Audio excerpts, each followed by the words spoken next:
guys, it's your host, Avery Carl with the Short Term Shop. I am super excited to dive into our 10-episode mini-series on the Cascade Mountains in Washington State market. Super cool market, really cool part of the country. I want to give you guys a couple of notes first before we get started. If you guys are looking for up-to-date income numbers or data or purchase prices on properties in these markets, you can find them at theshorttermshop.com. You can set up a search to look for properties in any of the 20 markets that we operate in. You can also sign up to work with any of our short-term shop agents in any of those markets. So if you buy with us in any of those markets, we teach you everything you need to know about how to manage a short-term rental for free.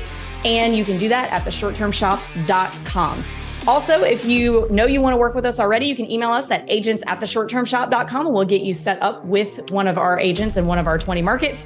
We have also got a Facebook group, Short-Term Rental, Long-Term Wealth, same title as my book on Facebook. If you guys want to just join us, it's 60,000 of my closest friends talking about short-term rentals and managing them and buying them all day long. And I believe that's it. And we can go ahead and dive into the show. Make sure to give us a like, follow, 5-star review, etc. on YouTube, Instagram, Facebook, all at The Short Term Shop. I'll stop talking at you and let's dive in.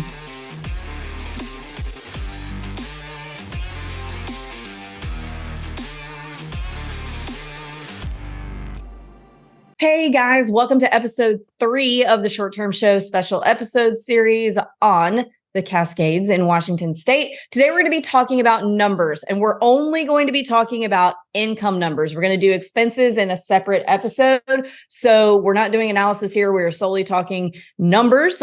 We've got several familiar faces here. Doug, our agent in that market. Say hello, Doug. Hello, Doug. No. Hi, everybody. Good to be back and doing another episode. All right. And next, if you've listened to any of our other series on other markets, we have John Bianchi, the Airbnb data guy, to come on and talk about numbers. So John, you want to introduce yourself really quick in case folks haven't listened to the other ones? Sure thing. Thanks for having me, Avery, as always. Appreciate it. And anyone who doesn't know me, I'm the head of data for TechVestor, which is the largest short-term rental investment fund in America. Helped buy over 120 properties in the last 18 months, which was about 60 million or so.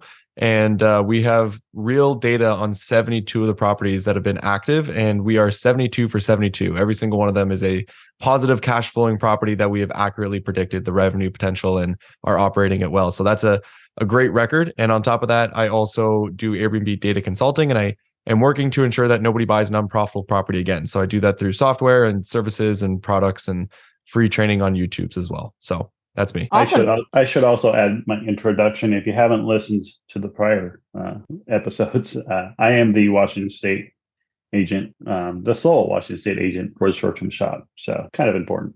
Definitely. And he was a principal for 4 years. 7 years. Oh, 7 years.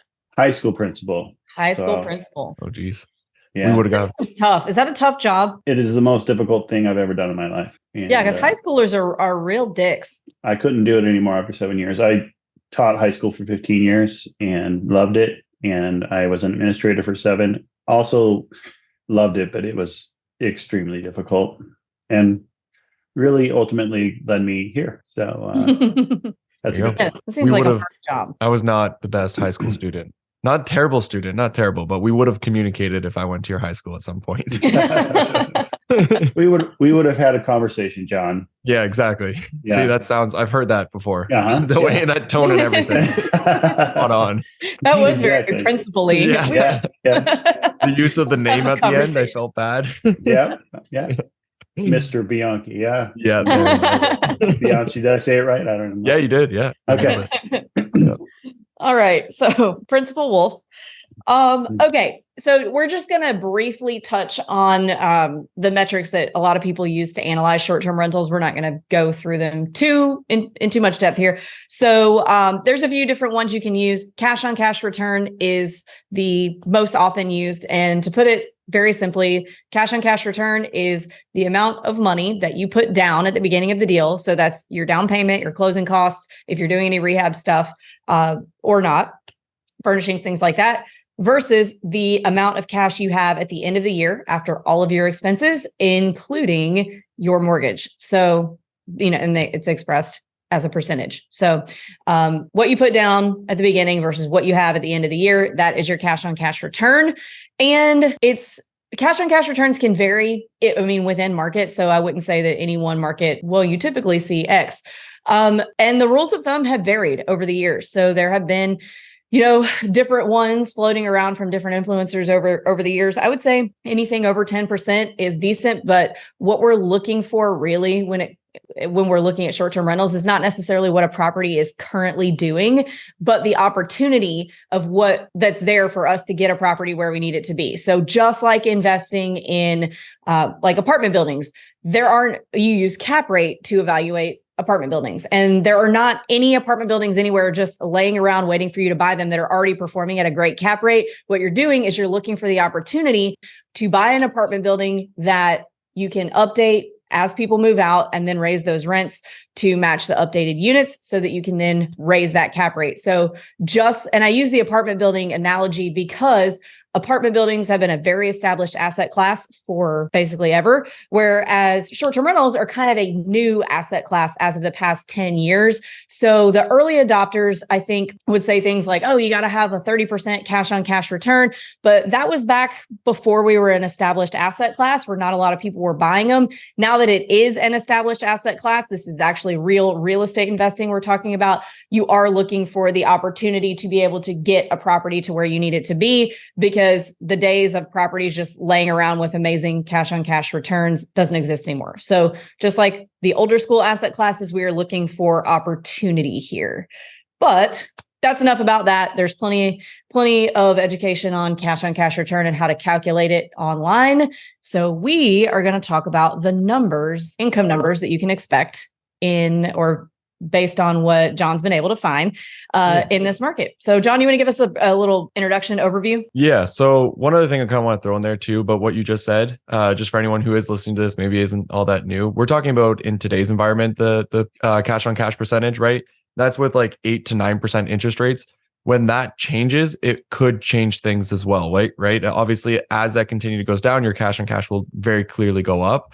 And something as well, Avery, that we'll probably talk about this weekend when we see each other is I've been wanting to explore a lot more of the cash flow in comparison to the cash on cash, because you get like a small $100,000 property, you can look like you're having great cash on cash, but really you're only earning maybe $20,000 in cash flow, where it's like, well, what, you know what I mean? So I don't really have it fully fleshed out and understood just yet, but trying to understand which one I would rather look into a little bit better moving forward. Mm-hmm. And cash flow is kind of feeling like a better thing to look into. But anyways, yeah. Well, I agree with that. No, I mean, we can have that just a quick conversation on it. All right. So I think at different points in investors' careers, one or the other is more important to them. So when I first started, we had just about this much money.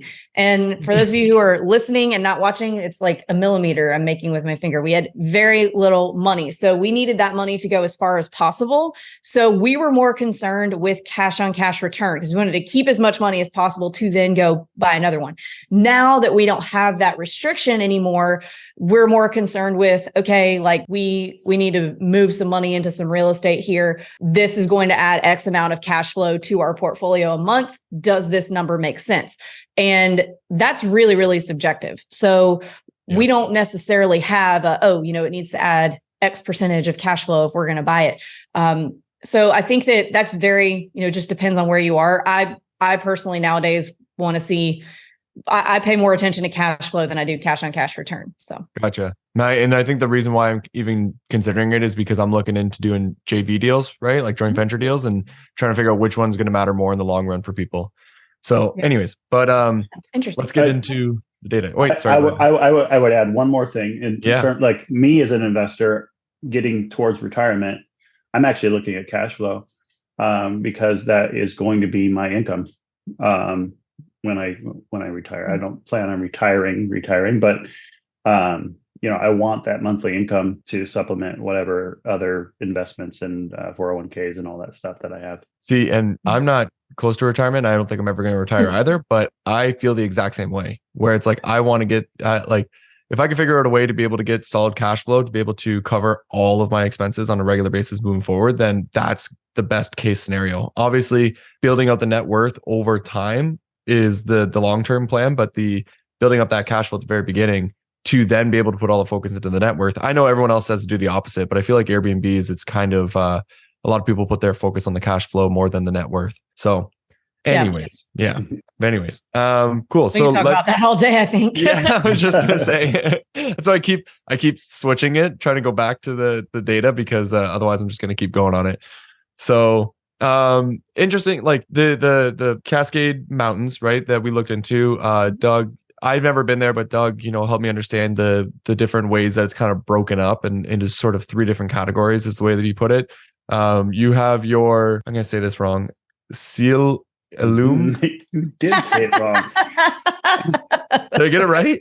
No. No. Okay, I didn't think. How do you say that? I have to mute myself. Cle Elum. All right, sounds good. Wow, I really screwed that one. Cle Elum. So Cle Elum, and that general area with the lake and everything that's there, that's sort of the one grouping of locations. Then you have your Ashford and Packwood, which I did have a little bit of experience in that area before for doing some analysis for other people in that spot, but I've never been to these spots. And then obviously the Gold Bar area as well, which is unbelievably beautiful from what I was being able to see in the photos and some of those listings, like the river with the mountain in the background. Incredible, right? So, but from a sort of data perspective and numbers perspective, the Cle Elum, I think I got that right. Cle Elum is it seems to be a luxury asset location. So it's definitely more about a buy and hold luxury asset for the most part. Am I right in saying that from what you guys are seeing? So the Cle Elum market is driven by Suncadia Resort, and Suncadia Resort is a luxury resort. It's actually owned and operated by the Hyatt, but they do let you self-manage in there. So if you have them manage, they take 42%. If you manage, obviously you don't. So people have bought in there historically as second homes and let the resort manage their places. And we're seeing now more and more people buy and self-manage in Suncadia. But gotcha. that is that luxury asset class that you're talking about. Yeah, which is like, it's in its own category. And I think it needs to be mentioned that it's kind of in its own category because it's very different than a lot of other markets and what other people are trying to do. And it's like, there's nothing wrong with it. It's a different type of investing, right?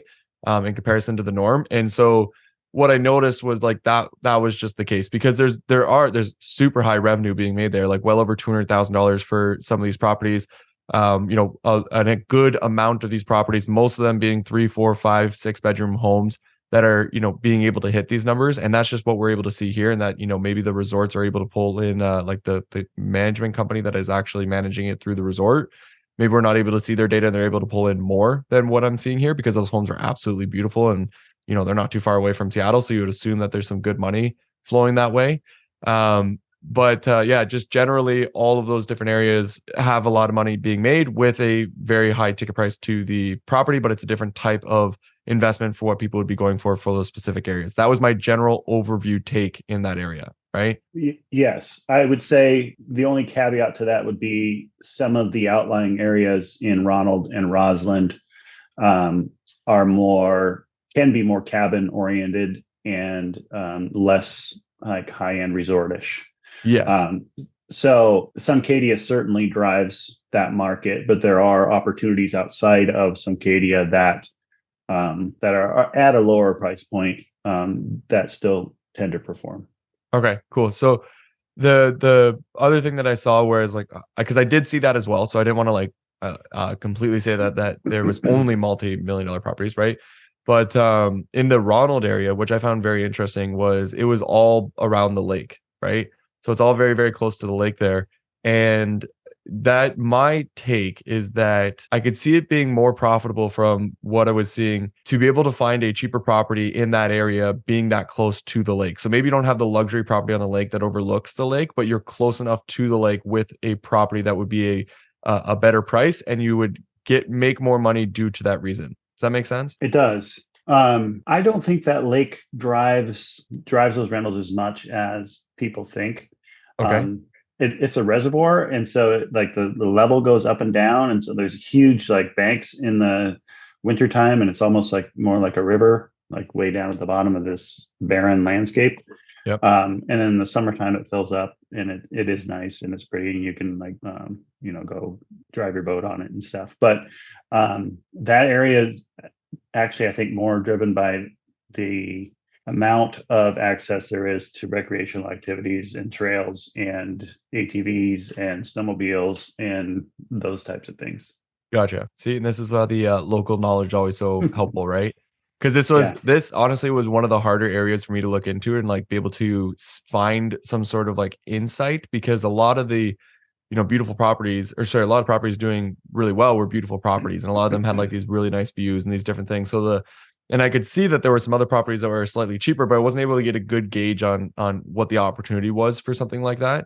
And then also, naturally from an outsider just looking in, you see the lake, you assume the lake is the revenue driver, right? But you're essentially saying that it's more so of the other activities that people are able to get to, that it's going to be better for them. Yeah, Ronald is the end of civilization-ness. And so it's the last town, the last place before you head up into the mountains on gravel roads. Gotcha. Yeah, so that's the appeal of Ronald, where it's a jumping off point to do many activities further up the road. And so would the activities that you're referring to of like the hiking and everything, they would be at the end of Ronald, or were they closer to Clee Elm? They would be close. They would be at the end of Ronald. Gotcha. I mean, there's stuff everywhere in that area, but Ronald is like the last bastion of civilization, and then you get into like gravel road forever type of wilderness areas. Okay, that makes sense. Again, just the reason I was asking and trying to figure out is because like you can see there's strong revenue in both of those locations, and I'm always about trying to find what is the most optimal thing that you could possibly purchase, right? The lowest price for the highest possible return. And like my gut is telling me that Ronald is going to be the spot where you're going to be able to find something that would be a little bit more affordable, that has more of a pull to be able to drive more revenue. But I could be wrong. No, right? I think you're right. You can drive a little bit southeast and be on the golf course in Suncadia in 10 minutes. You can drive 10 minutes the other way and be at the trailhead of a hike that goes to an amazing vista. So gotcha. Ronald kind of serves as the best of both worlds. Yeah, and just want to point out that if you are planning on doing something along those lines where it is a little bit more remote, like hyper design your property to be able to attract those types of people, right? If it's remote in any sort of way, like attract it, build out the property in a way that's going to attract the people that are going to want a very remote type of property, because then they'll be willing to pay even more for it. There was one listing out there that's a two bedroom, 1 bath, and it's called the Timber Stilts Modern Cabin. And it's literally just a cabin on stilts in the middle of the woods. It's making $120,000 a year and is absolutely beautiful. It's like one of the nicest listings that I've ever seen. Like without a doubt, going to be making videos and content all about it because it's such a nice property. But just kind of want to point that out, that if there is a property to replicate or try to study to learn how to increase and drive more revenue for the property, that would be the one to look into. So anyways, that's everything that I have for the Ronald, that general area there. The other spot that I find to be honestly more interesting than that is the Ashford and Packwood area. Hands down, if I were to be going into one of these areas, I would likely end up in the Ashwood or Packwood, or generally in that general space, simply because there's a very clear cabin style that is pulling in people. There's a very clear client base that people would want to pay a good amount of money to stay at your property, which is these smaller 1-bedroom sort of romantic type cabins where it's just a couple going up there to have a romantic time out in the woods, away from everybody and getting out of the city of Seattle. There's so many, especially Ashwood, so many 1-bedrooms and even 2-bedrooms as well. They're in that same sort of range that are performing extremely well for a 1-bedroom, right? Packwood actually had more 2-bedrooms than 3-bedrooms. But because I've looked into Packwood before, there's another spot right beside Packwood, and there's actually a lot more of these 1-bedrooms very close to Packwood that wasn't Ashford. I couldn't remember what the name of it was, but do you know the name, Doug? Which side of Packwood? Probably slightly south. I probably should just figured it out, but slightly south. So is it Randall? Yes, Randall. Yeah, Randall. Okay. Nailed it. That's where I saw more one bedrooms as well that were performing really well. And then again, obviously Ashford. So it's, to me, that's like, I use the enemy method more than anybody out there. Right. And I even got to the point where I've actually now called it the enemy method, thanks to Avery. I've been doing this for a very long time, and I always called it the Burger King logic, right? Where you're studying somebody else's listing to be able to figure out how you can drive your revenue. And what I always love to be able to see is a good amount of consistent data points of people doing something similar that is working really well, right? So if I see a lot of people have like these square luxury looking pools in a higher end city, now I know that everyone's going to want I need a square higher end pool to be able for it to work, right? And when I look into Ashford and Packwood, what I see are a lot of one bedroom, small, romantic, secluded cabins that are performing extremely well if you can provide that type of service to these people. And so it's like, well, I know how to put together a really great listing. And so if I were to be going into this area, I would just study everybody, figure out exactly what they're doing right and wrong, and then be able to put together a listing that's going to be better than everybody else's listing so that I could win all of that business moving forward, because I know that's something that people are really looking for. Which, before I get to it, it's just so you guys know, like the numbers in Ashwood from what I'm seeing is for the one bedrooms, there's people doing over 90,000. So you got a handful of people doing over 90,000. The good grouping of people are within the $60 to $70 to $80,000 range, kind of within that little $20,000 gap there. But then there's a lot of two bedrooms that are also doing that exact same amount, right? So the ability to hit 80,000, 75,000 in that area seems to be very doable if you put it together properly. Which actually, Doug, is something that you're planning on doing. If you can speak about it, I'm not sure if you can, but yeah, I can speak about it. It's Ashford, not Ashwood. Just wanted to sorry. make I don't know sure why I keep saying Ashwood. My mistake. Yeah, well, there's Packwood, and then there's Ashford. There you go. That's it. Yeah, so I'm actually I'm doing a new build in Ashford, which actually started before I joined the short-term shop, and is my next investment. So. Still waiting on permits. I should be getting them soon. Holy moly, it's been a ride. But yeah, I chose, so just more out of gut and more out of like area knowledge, I chose Ashford just because I felt it had the most upside in terms of not really developed area yet. And I think it will become that. I think it's really a growing area and a place where a lot of people are drawn to. So that's why I chose it. Makes sense. I mean, they got Mount Rainier from what I was seeing is the big pull there, right? It's very close. Oh, yeah. Beautiful views. 5 minutes from the entrance to the national park. Yeah. And Mount Rainier is actually on the list of like one of the best unknown places to go. You know what I mean? The underrated national parks or whatever. I'm not sure if it's a national park, but you know what I mean? Yeah, it's a national park. Okay. And every time I go there, I'm amazed at the number of languages being spoken, which is just an interesting thing. Like there's people from all over the world up there, particularly in the summertime. That is interesting. Yeah. And so it's also a great point of like the idea that it's underdeveloped, but it still has this great pull, which would actually make sense why the one bedrooms and two bedrooms are doing so well there, because the there hasn't been major development like we were seeing in the other locations where they're building these massive 4 or 5 bedroom homes that are these luxury properties because it's such a great piece of land to be on. Whereas this is more so like smaller homes that have been built over a longer period of time that are there. And that's why it's attracting those types of people. Interesting. And then the last thing I'm going to pull up is Gold Bar, which, like I said, when I started getting into this, Gold Bar was unbelievable. Some of the photos of people's cabins right along the river bend, then looking out to these mountains in the back I was just absolutely amazed by it.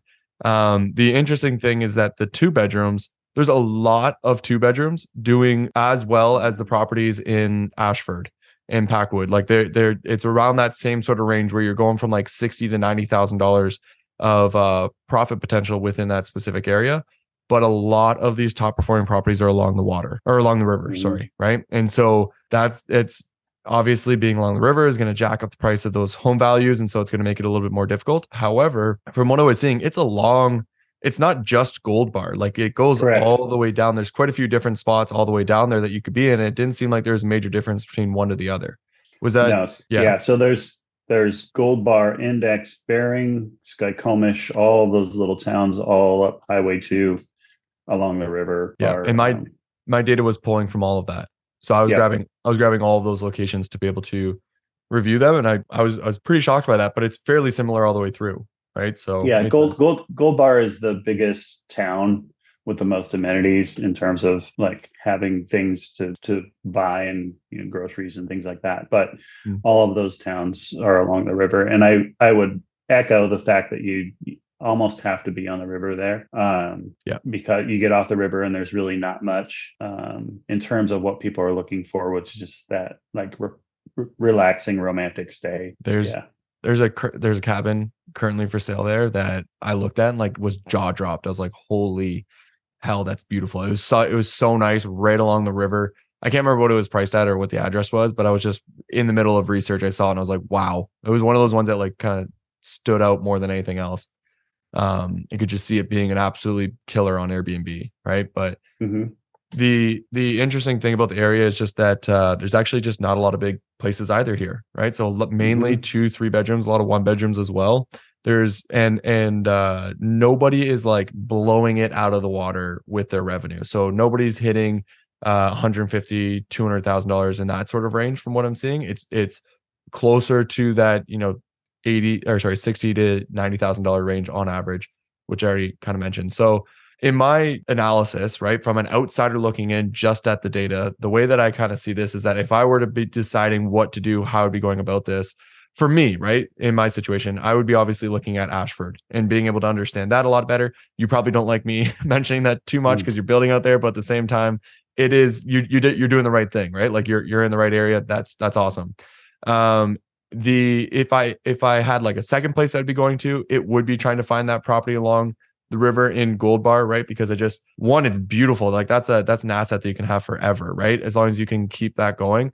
But obviously if I was in a scenario or a situation where I had enough money for that sort of lifestyle asset, I'd be heading up to the Ronald area and trying to find a property in that general area that would have some sort of views of that lake, be closer to the access of those properties, and really trying to put together a property that would give off that mountain vibe. I think that no matter which one of these places that you go to, it's clear that the people who are willing to pay the most are the people who are looking for the experience of being in the woods, right? And being surrounded by trees and having that sort of nature surrounding them, which makes sense for anyone coming from Seattle in a big city and wanting to be out in the woods, which is obviously a huge thing for people out in Washington. So that's my complete analysis for that area. I know we've gone back and forth on each one of those different areas, but any additional thoughts or questions on that? Okay. Yes. Okay. So what was the area that you felt like was the most bang for your buck income wise? Ashford. Got it. Yeah. Did you find anything size wise that stood out in terms of what size property to buy? The 1 bedrooms in Ashford were the most interesting to me, for sure. Okay. Yeah. Cool. 1 bedrooms in Ashford. You get that romantic stay. Sorry, go ahead, Doug. I would like to add to anybody that's listening, inventory in Ashford is extremely limited, and actually river properties in Gold Bar inventory is extremely limited, and so they do very well. And if you are contemplating that, you just know that it's going to be a little bit of a journey in terms of landing that property or finding that property, or waiting for that property to come online. I'm glad you said that. That's the local knowledge, right? Yeah. The local knowledge of the inventory. And they're also like, a lot of them are family cabins that have been in families for generations, and they finally come to the end of their cycle with the family, and so they put it on the market. And so a lot of them have deferred maintenance. A lot of them, they just went up there for the weekend and they didn't really do a lot to the property. And so also I would expect to have to put some funds into getting that property up to speed when you do find it. So there's just a couple of caveats for both Ashford and Gold Bar that I see a lot. Well, I'm glad you said that, because I look at this from what would be the best thing that I think I could get. You know what I mean? Mm-hmm. That doesn't always necessarily work out to be reality, right? As my girlfriend often reminds me. And so, if you, what I would do if somebody is in this situation, they're like, that would be great to have, but there's super limited inventory and like, it's just not either within the budget, or it's not going to be something there that's going to be worth it. What I would be doing is looking into everything other than that, right? So like, what is it off the river in the Gold Bar? What is it if you were to get like a 3-bedroom that maybe wasn't as secluded or romantic or something like that up in Ashford? And like, what would it look like if you did go to Ronald, right? Like just trying to take, like, I guess what I'm trying to say is that I always look for the best of the best in my opinion, but that doesn't mean that it's always possible to get that. And so then if I find out that that's not possible, I then look into the next level. Like what's tier 2? Because tier 2 still works out, right? Most of the times you just have to take a step back and study again, right? And study that information as well. So I didn't get into that too much, but I'm glad you brought that up. And I think in those markets, it's just patience. Like they will come on the market. It's just a matter of being patient and knowing what you're looking for, and then being fairly aggressive when you do. It's funny because, we're in a down market with high interest rates. But those properties have competition on them because a lot of people are looking for them. Yeah. I mean, well, this isn't always the case, but sometimes like the interest rate doesn't matter because the property has so much revenue potential that it's going to cash flow no matter what, even at that high interest rate. And then when the interest rates come down, you look like a genius. You know what I mean? So it's like sometimes it's worth it to lock in when you can get it, even if it's not the craziest cash flow, because you know what the long-term potential of that property is. So yeah. Yeah. Totally agree with all that. All right. So we talked about size.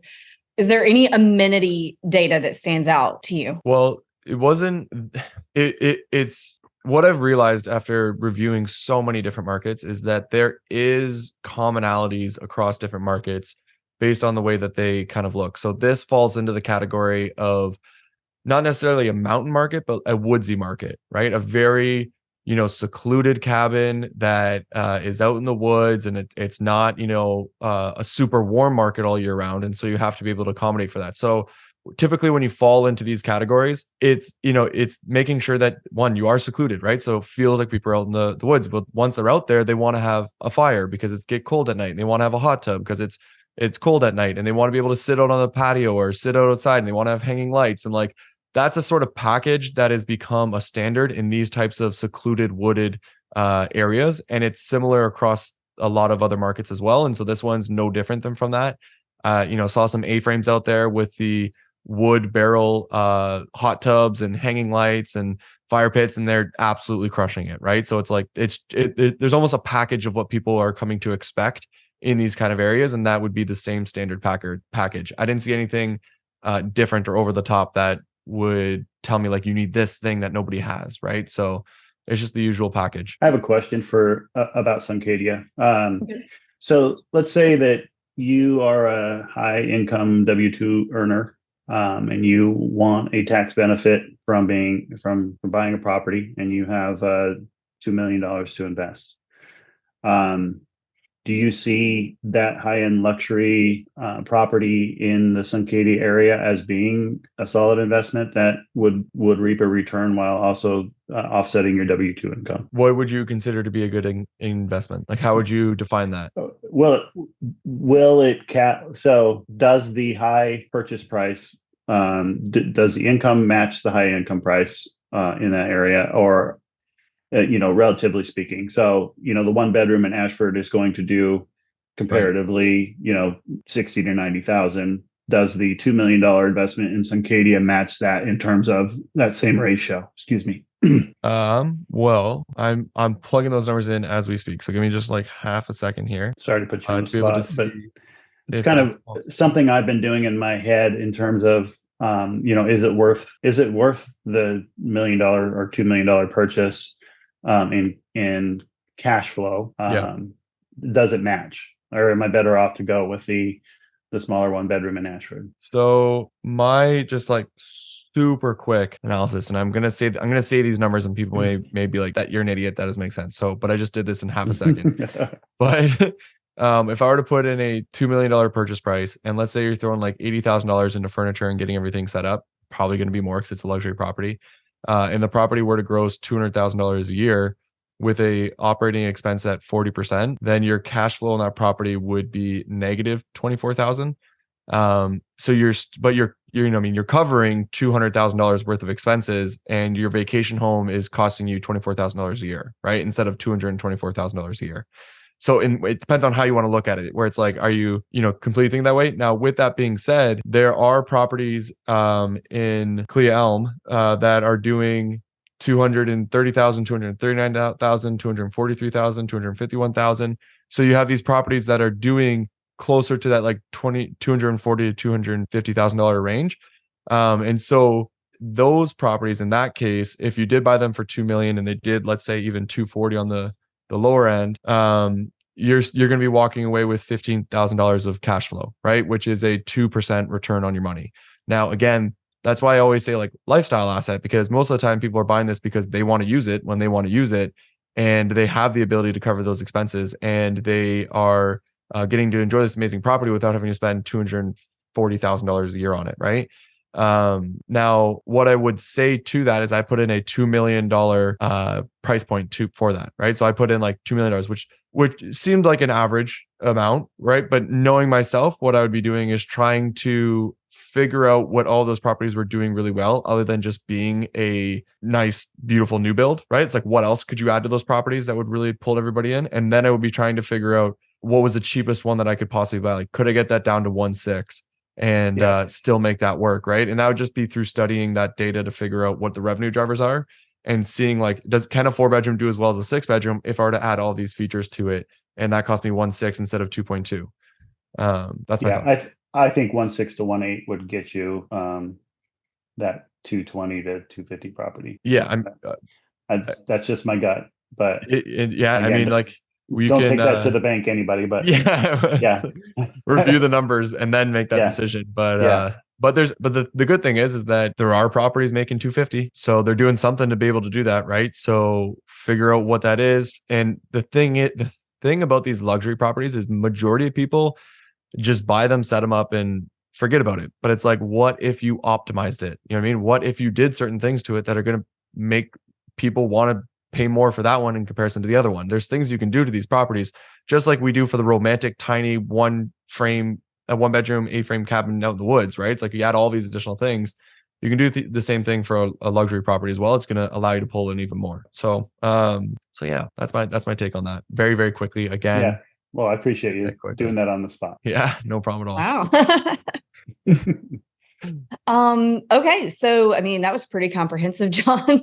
So is there anything else numbers wise, income wise, that you guys, both John and Principal Wolf, think that our listeners need to hear that we haven't touched on already in this episode? I don't know numbers wise. I'm just going to throw out some advice that I found has been very helpful for me that somebody else gave to me, which was just underwrite every single, like as many properties as you possibly can. So if you just start underwriting property after property after property, you will eventually be able to know what the norm is for that area. You'll have like an understanding of like, oh, everyone generally makes about 10%. And then eventually you're going to come across a property that does about 20%. And that's, as soon as you see that, that's when you know that that's the property that you should purchase, because it's super rare to be able to find something like that. And that's going to be the best possible purchase. I'm not saying the 10% wouldn't be a good one, but I'm just saying that if you underwrite a lot of properties and actually review the numbers over and over and over and over again, you will be able to identify a good deal over a regular deal very, very easily. All right. Awesome. Doug, do you have anything to throw in at the end? I would just preach patience in terms of inventory. I'm hoping that, we'll see an increase of inventory soon, but, a lot of people come to me and, want a property now, and, that they're just not there. So they will be there, and at some point you will find your property. I have a client who purchased recently, who probably went through about 5 different properties before they actually landed on the one they're in, put offers in and actually had competition and really competitive offers, but got turned down. So you just need to be patient, particularly in the smaller markets of Packwood, Ashford, and Gold Bar. Clea Elm, there's more inventory, and particularly in the higher price points, which is why I asked that question. Awesome. Yeah. All right. Well, cool, guys. So, John, if people want to follow you and learn about your data ways, how can they do that? So I recommend everybody who has never heard me or wants to learn more about Airbnb data to just go to my YouTube channel. It's at the Airbnb Data Guy, or my name, John Bianchi. Type either of those into YouTube. You're going to find my channel. I've got 3 free Airbnb data courses on there. You can go through those courses. It's going to teach you all the basics, all the information you need to know to make sure that you don't, make a mistake. And once you have gone through all that, if you want to reach out to me to have an educated conversation about something additional, please reach out to me either through email or Instagram. I tend to be able to respond to everything. It's all at the Airbnb Data Guy. All right, easy enough. And if you guys think you're ready to maybe start shopping for properties in this market and want to work with Principal Wolf, you can email us at agents@theshorttermshop.com and we'll connect you with him. Or if you just have more questions, want to learn more, you can join our Facebook group. It is the same title as my book right behind me, Short-Term Rental, Long-Term Wealth. Or we have a live Q&A every Thursday that you can join. You could sign up for that at strquestions.com. Thanks, everyone.